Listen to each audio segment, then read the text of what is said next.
Yeah, welcome back. Continuing with the previous lecture, consequences. Flyweight may introduce runtime cost associated with the transferring, finding, and or computing extrinsic state, especially if it was formerly stored as intrinsic state. Such costs are offset by space saving, which increases as more flyweights are shared. Storage savings are a function of several factors like the reduction in the total number of instances that comes from the sharing, the amount of intrinsic state per object, whether extrinsic state is computed or stored. The more flyweights are shared, the greater the storage savings. The saving increases with the amount of shared state. Implementation issues. Considering the flyweight design pattern, removing extrinsic state and managing shared object are the implementation issues. In removing extrinsic state, it won't help to reduce the storage cost if there are as many different kinds of extrinsic state as there are objects before sharing. Ideally, extrinsic state can be computed from a separate object structure, one with far smaller storage requirement. Example, we can store a map of typographic information in a separate structure rather than store the font and type style with each character object. When a character draws itself, it receives its typographic attributes as a side effect of draw traversal. Storing this information externally to each character object is far more efficient than storing it internally. Managing shared objects. Because objects are shared, clients shouldn't instantiate them directly. Flyweight Factory lets clients locate the particular flyweights. Flyweight Factory objects often use an associative store to let clients look up flyweights of the interest. Example is the Flyweight Factory in the document editor can keep a table of flyweights indexed by character codes. The manager returns the proper flyweights given its code, creating the flyweight if it does not already exist. Shareability also implies some form of reference counting or garbage collection to reclaim a flyweight storage when it is no longer needed. If the number of flyweights is fixed and small, flyweights are worth keeping around permanently. Known uses. Interviews 3.0, developers built a powerful document editor called Doc as a proof of concept. And only position is extrinsic, making Doc fast. But, documents are represented by a class document which also acts as a flyweight factory. ET++ uses flyweights to support look and feel independence. The look and feel standard affect the layout of user interface elements. Widget delegates all its layout and drawing behavior to a separate layout objects. Changing the layout objects changes the look and feel even at runtime. And related patterns of flyweight is the flyweight pattern is often combined with the composite pattern to implement a logically hierarchical structure in terms of a direct acyclic graph with shared leaf nodes. It's often best to implement state and strategy objects as flyweights. So this is all about flyweight design pattern. Moving on to the last design pattern is nothing but a proxy. Intent of proxy is to provide a surrogate or placeholder for another object to control access to it. The alternate name for it is surrogate, and motivation is one reason for controlling access to an object is to defer the full cost of its creation and initialization until we actually need to use it. Example, consider a document editor that can embed graphical objects in a document. Some graphical objects like large raster images can be expensive to create, but opening a document should be fast, so we should avoid creating all the expensive objects at once when the document is opened, because not all of these objects will be visible in document at the same time. Creating each expensive object on demand, which is in case occurs when an image becomes visible. Solution is an image proxy. You can see a text document, an image proxy, and an image. So, a text document and image proxy will be in memory, and on disk is nothing but your data. Solution and image proxy that acts as a stand-in for the real image. The proxy acts like the image and takes care of instantiating it when it is required. The image proxy creates A real image only when the document editor asks it to display itself by invoking its draw operation. The proxy forwards subsequent request directly to the image. It must therefore keep a reference to the image after creating it. Applicability. Proxy is applicable whenever there is a need for more versatile or sophisticated reference to an object than a simple pointer. And common situation in which the proxy pattern is applicable is one remote proxy, which provides a local representative for an object in a different address space. Next step uses the class NX proxy for this purpose. A virtual proxy which creates expensive objects on demand. A protection proxy which controls access to the original object. Protection proxies are useful when objects should have different access rights. Example is kernel proxies in the choices operating system provide protected access to operating system objects. A smart reference is a replacement for a bare pointer that performs additional actions when an object is accessed. Typical uses include counting the number of references to real objects so that it can be freed automatically when there are no more references. Loading a persistent object into memory when it is first referenced. Checking that the real object is locked before its access to ensure that no other mm, object can change it. This is the structure. Client, subject is the class, real subject, proxy.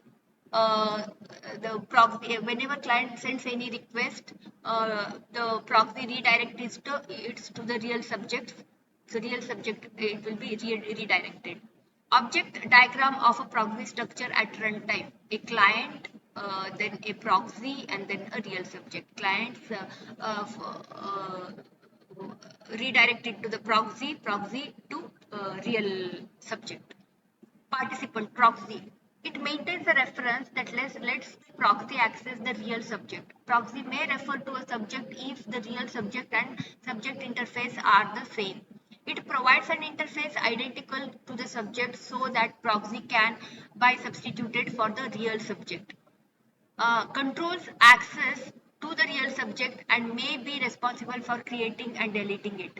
Other responsibility depend on the kind of proxies. One is remote proxy, virtual proxy, and protection proxy.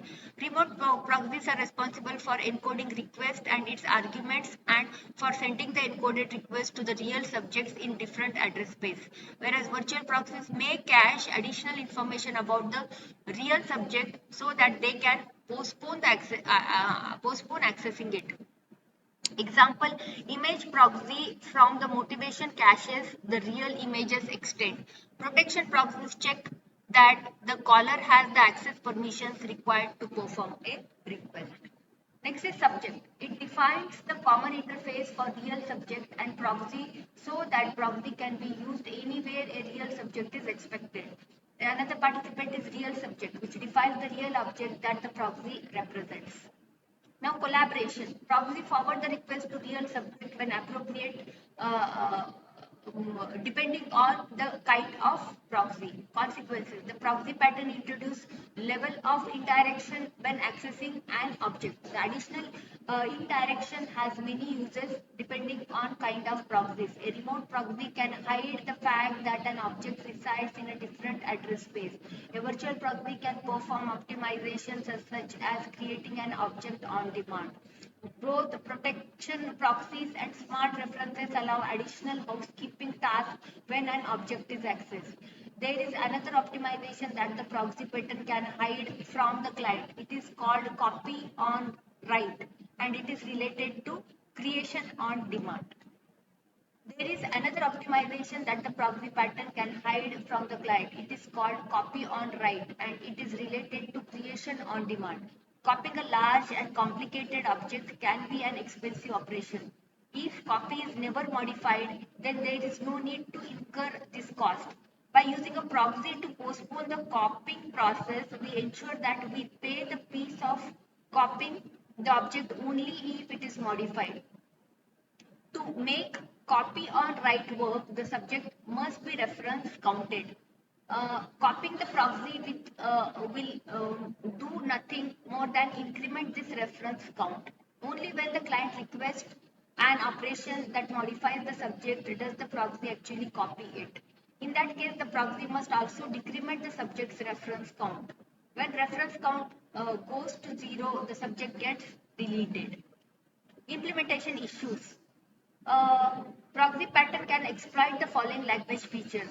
Overloading the member access operator in C++, using does not understand in Smalltalk. Proxy doesn't always have to know the type of real subject. Overloading the member access operators in C++. C++ operates overloading operator. The member access operates. Overloading this operator lets you perform additional work whenever an object is dereferenced. Use this technique to implement a virtual proxy called as image pointer. So this is one example they had given, and the concept of overloading. Second one is using does not understand in Smalltalk. Smalltalk, it does not understand. Calls does not understand a message when a client sends a message to a receiver that has no corresponding method.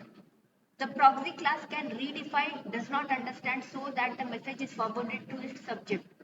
To ensure that the request is forwarded to the subject and not just aborted by the proxy silently, you can define a proxy class that does not understand any message.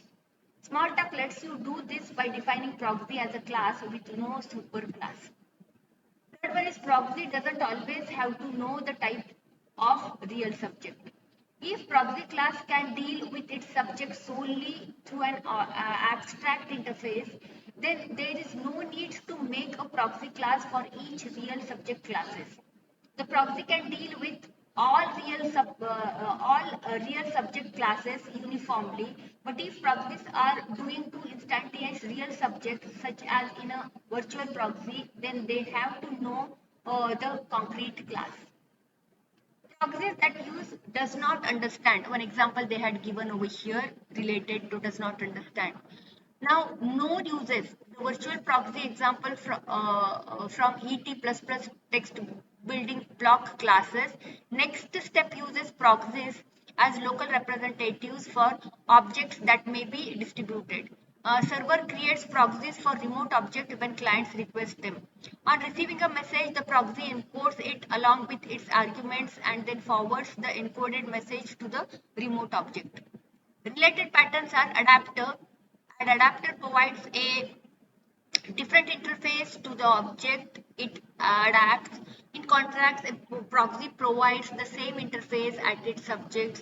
A proxy used for access protection might refuse to perform an operation that the subject will perform. So its interface may be effectively a subset of the subjects. Next is decorator. Although decorator can have similar implementation as proxies, decorators have a different purpose. A decorator adds one or more responsibilities to an object, whereas a proxy controls access to the object. So this is all about proxy design pattern. In this module, we have seen all the structural design patterns, starting from adapter, builder, then flyweight, facade, then decorator, composite, proxy. So all these design patterns we have studied. So this is all about third module.